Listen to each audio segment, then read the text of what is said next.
of Spec Ops The Line is the story of three soldiers. You play as Captain Martin Walker, leader of a Delta Recon squad who's sent into Dubai after the city's been ravaged by these cataclysmic sandstorms. You're looking for Colonel John Conrad, the commander of the damned 33rd, who went in to help evacuate the city.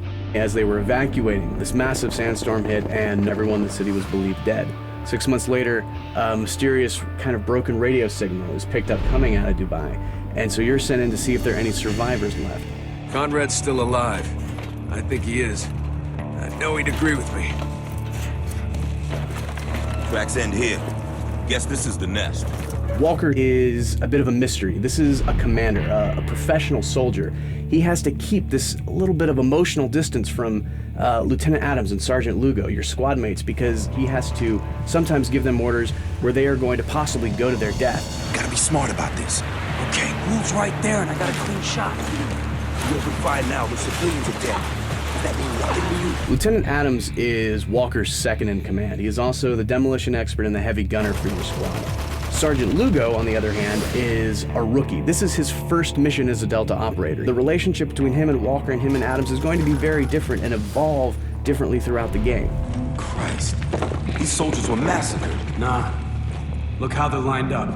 This was an execution. Colonel John Conrad is, in many ways, this larger-than-life soldier.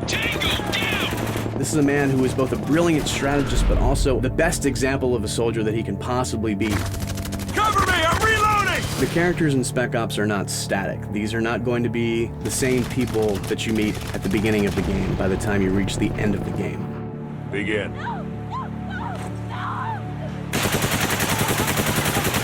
What happens to them and what happens to you is similar to what has happened to Dubai. The sandstorm has stripped away everything that they thought they were to who they really are. We're gonna keep at this until you tell me what I want to know. The moral choices in Spec Ops are different from what players have come to expect out of a video game. They are not between A or good, B or bad. These choices are about holding a mirror up to yourself. Fuck, I'm taking the shot. Wait for your orders, Sergeant.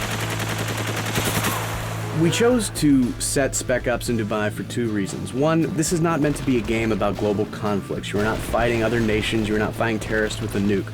So we didn't want people to be thinking about any conflicts that are currently happening or maybe have happened in the recent past. RPG, second floor! Also, Dubai is a metaphor in a lot of ways for what the player and the characters are experiencing. This is a city where there should not have been a city, but men with money and power just came in and said, I'm going to build whatever I want. And then the sandstorms came, the desert retook it, and nature said, no, just because you want to do this does not mean it can happen, does not mean it should happen. The CIA doesn't start where you can't finish. Well, now's the time to prove it, because I'm not telling you shit. No! What the hell? The inspiration that we had was not necessarily to recreate a character from a movie or a book that necessarily people liked, but instead to create real characters that felt like they were actual people, soldiers that were with you on this journey and not just tools that you were giving orders to and commanding around a battlefield. All insurgents wishing to surrender, please report to your nearest outpost for processing. We had many military advisors on the game who were constantly going over the script, checking it for accuracy, and also at the same time performing our mocap so that we had our characters moving like soldiers actually would move.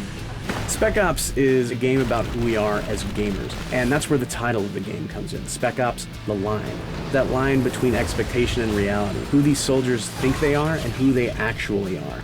Who we as gamers think we are when we choose a game, and ultimately who we actually are as we play that game.